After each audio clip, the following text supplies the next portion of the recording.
Whittingham will start out with an opening statement, and then we'll begin with questions from there. Go ahead, Coach. Okay, the first thing I'd like to say is I want to acknowledge the passing of a Utah sports legend, Bill Marcroft, this past weekend. Good friend of mine. When I first got the job here way back when, he was a big help to me, a mentor, if you will, helping make that transition. Spent a lot of time with him in those early years of my head coaching career. Had a chance to get to know Bill very well over the course of those last 15, 16 years, and even prior to that. But he'll be missed.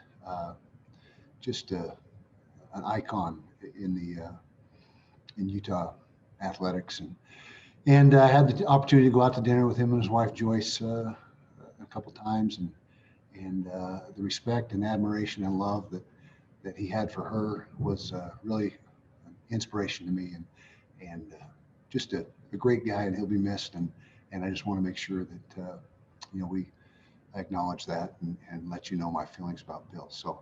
So rest in peace, Bill. As far as football goes, we've had an encouraging week so far. Excellent practice yesterday. You might expect that the players' spirits be a little down because of the disappointment the last couple of weeks, but that's not the case. They're eager and ready to go. And we had, like I said, a very productive practice. We'll get back out on the field today. Things are trending in the right direction for us as far as getting back to health and getting guys back out on the practice field. So that's encouraging as well.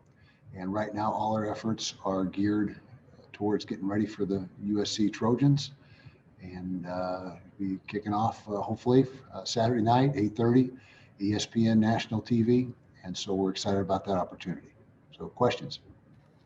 We'll start with Trevor Allen, followed by Josh Newman of the Salt Lake Tribune and Patrick Kinahan of 1280 The Zone. What has the last 2 weeks been like for you and also for your players, to where you guys are getting ready for games and then on Friday having them be pulled away from you guys? How has it been, emotionally and also just around the locker room? Well, it's been tough, and particularly for the players. I mean, coaches, are probably a little more emotionally able to handle that, but players, they're competitive. They're looking forward to competing, and to have the rug pulled out from under them at the last minute 2 weekends in a row is difficult. But like I said, they've been very resilient and shown a great deal of resolve when they come back, and so we're in a good place right now mentally. We still don't know a lot about our football team because we haven't had a chance to play yet, but as far as their work ethic, their focus, their attention to detail, it's all been very good. We'll go to Josh Newman, followed by Patrick Kinahan. Hey, Kyle, good morning. Good morning, Josh. Just to follow up what Trevor said, your players are grinding all week, but, the week is not ending in a game. From a mental standpoint, an emotional standpoint, just how important is it to kind of keep tabs on your players right now? Well, it's always important to keep tabs on them, and that's part of our job as coaches, is to be in tune with them and their lives and everything they got going on, and be there not only for to coach football, but for just support in general and their well-being, and making sure we're tuned into that. And that's a big part of our responsibility as coaches. We position control and knowing everything about your position group, academically, socially, football-wise. Obviously, it's just all part of the deal. So I know our assistant coaches do a great job of staying in tune with that and making sure that we're sensitive to what's going on in their lives. And just to follow that up, I know that as you guys went through last week, you guys were very close to the 53-player threshold, kind of one way or the other. As this week kind of gets going here, are more guys coming out of quarantine? And is your 53 situation kind of looking more optimistic right now? It is. We're getting more guys back, both out of quarantine, and also the active cases have run their course for the most part. We still have a few that are not involved football-wise yet, but due to come out in the next few days. But we're in a much better spot right now than we were the last 2 weeks, and we tried to do everything in our power the last couple of weeks to play, but There was, between the 53 available scholarship players or a position group being decimated, that knocked us out of competition. Our next question will come from Patrick Kinahan, followed by Ryan Kostecka, SI.com. So you talk about competition every day in practice. I'm wondering, with that in mind, you've still had the competition these last 2 weeks, but no games. Has the depth chart fluctuated in terms of guys maybe moving up and down based on these practices? It's fluctuated in guys moving up and down more so on who's available than competition in practices. We've had to shuffle the deck quite a few times based on the revolving door of who's in quarantine, who's got an active case of COVID, or just an injury for that matter.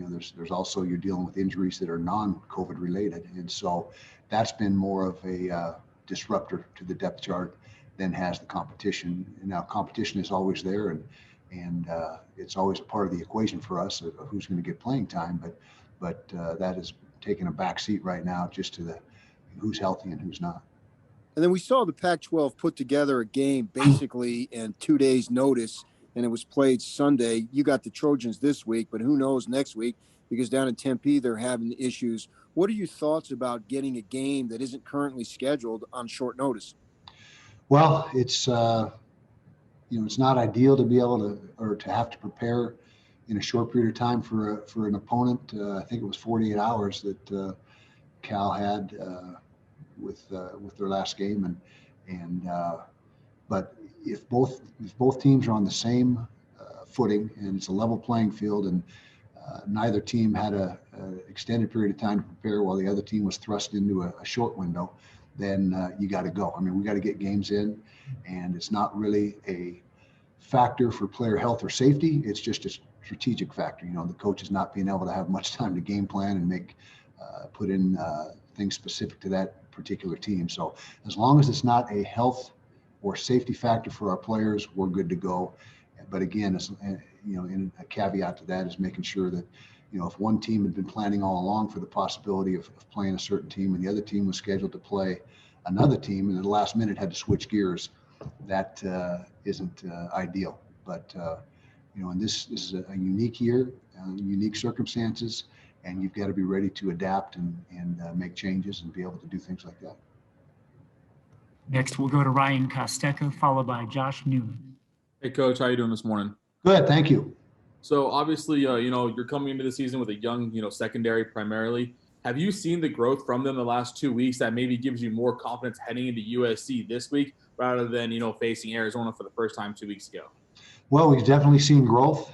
We've also seen guys miss a bunch of practice because of circumstances. And so it's been a little bit of, a double-edged sword where guys are getting better, but then guys that need reps are not available to practice. And so we feel like we've made progress. We still don't know what we have. We haven't lined up against anybody yet. But as far as their techniques and fundamentals and grasp of the scheme, you can see that getting better on a daily basis. But we got to line up and play somebody to really find out where we stand. Next question will come from Josh Newman, followed by Josh Furlong. Kyle, I know that things are constantly fluid in terms of personnel and who you have available on a given day. Are you still in a position right now where scout team guys and walk-ons are getting too deep reps? That is becoming less and less the case. We've got that in a few isolated spots now, but for the most part, we're in pretty good shape.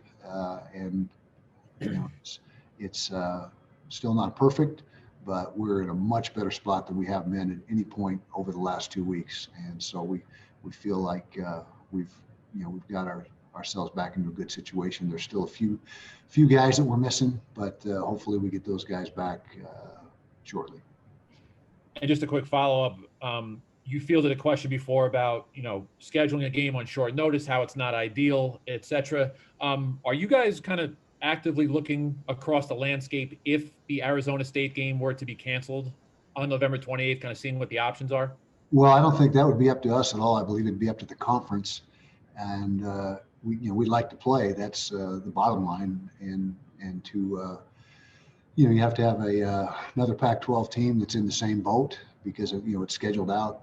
Everybody's got opponents for the next, 5 weeks. And so it would have to be a situation where somebody else had a cancellation as well, and it matched up on your schedule. And so that would be, again, at the conference level and something that they would decide. Next up, Josh Furlong, followed by Jeff Call of the Deseret News. Now, speaking a little bit about the game this week, last year, Keaton Slovis, their quarterback, he did phenomenal things for him. He kind of came on the scene and really took it by surprise. This year, he's kind of started off a little bit slower, sputtered a little bit. What are you seeing from him that still gives you a challenge? And maybe what have you seen as the difference for him this year so far? Well, he presents a big challenge. He's an excellent quarterback.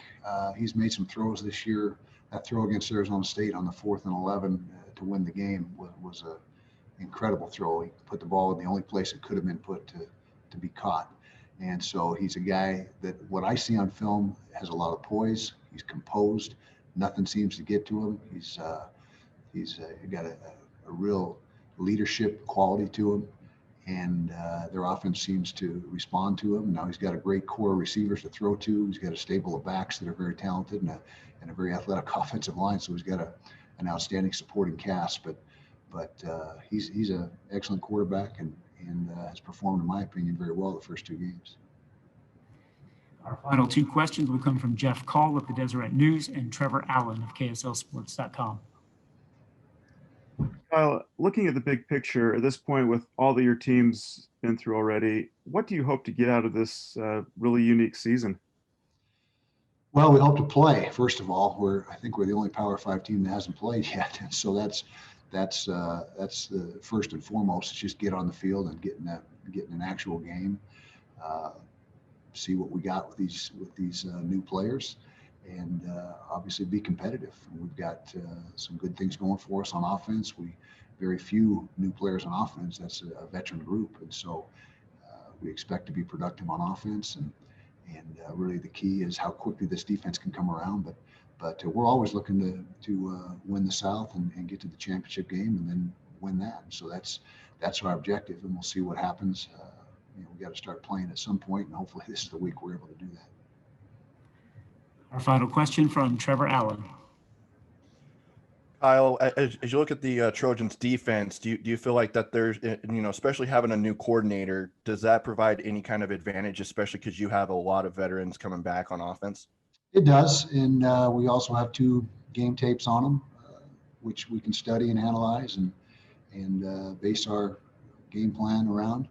And they're very athletic on defense, just like always. Same thing I said about UCLA last week. I mean, they're right in the hotbed of Southern California's recruiting and talent. The talent level down there is outstanding, and they're going to be talented every single year. That's never going to change. They're USC, and so they've got a lot of athletes on that defense. Defensive line is playing well. So they've got guys, really, 4- and 5-star guys at every position. So that's going to make for a formidable opponent, no matter what the circumstances. All right. Thank you very much. Hey, guys. Thank you.